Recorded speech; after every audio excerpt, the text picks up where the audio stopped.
Je m'interroge ce jour sur la question de l'abandon des infrastructures et de l'obsolescence des enseignements dans les établissements d'enseignement technique dans ce pays.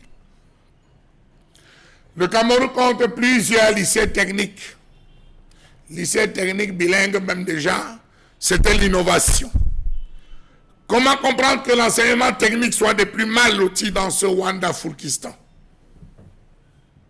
On a créé tellement d'établissements techniques qu'on a cru que les choses allaient changer.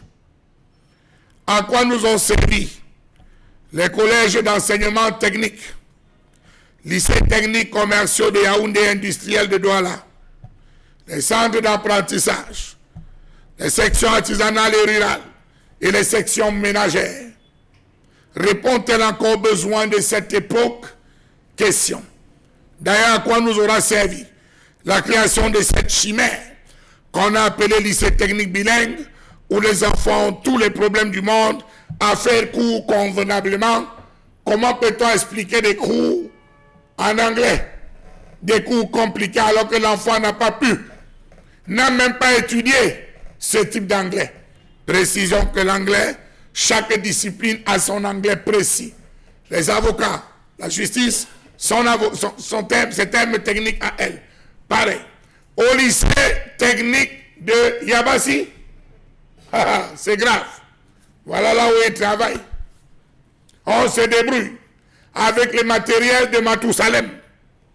Du lycée technique de Colbison à Yaoundé à celui de Yabassi dans le littoral, en passant par Obala, Bouya, Batouri, Ngaoundéré, Samelima, Bafia, la situation est la même. Ils sont rares les établissements dotés de commodités indispensables pour leur fonctionnement. L'enseignement technique, ce n'est pas l'enseignement des techniques. En plus des filières innovantes, il nécessite des ateliers. N'ayons pas peur de le dire. L'enseignement technique a longtemps été le parent pauvre du système éducatif camerounais. Non seulement il se développe moins rapidement, mais encore, il souffre de préjugés défavorables qui l'aura lourdement pénalisé pendant longtemps. Comment comprendre l'évolution inégale et asymétrique des deux ordres d'enseignement, doublée d'une forme de disqualification progressive de l'enseignement technique? Comment comprendre que l'ensemble des formations ne permettent pas à un étudiant de se prendre en charge de manière concrète? Comment comprendre cette obsolescence en matière de formation théorique et pratique?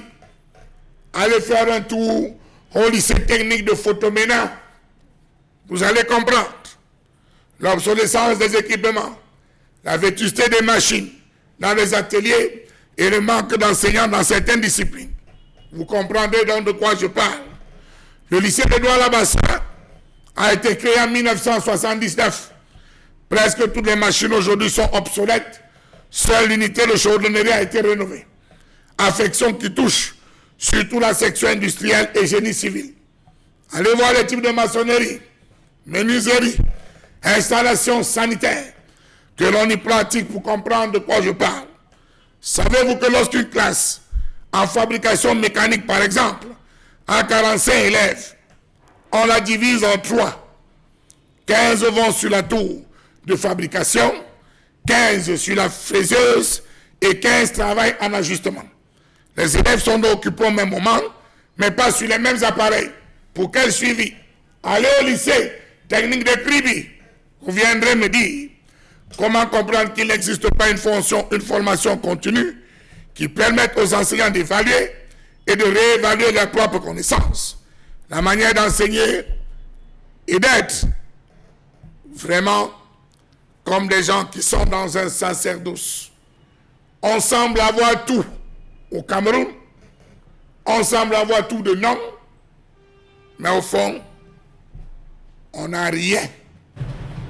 Et voilà ce qui nous sert des machines de Matousalem.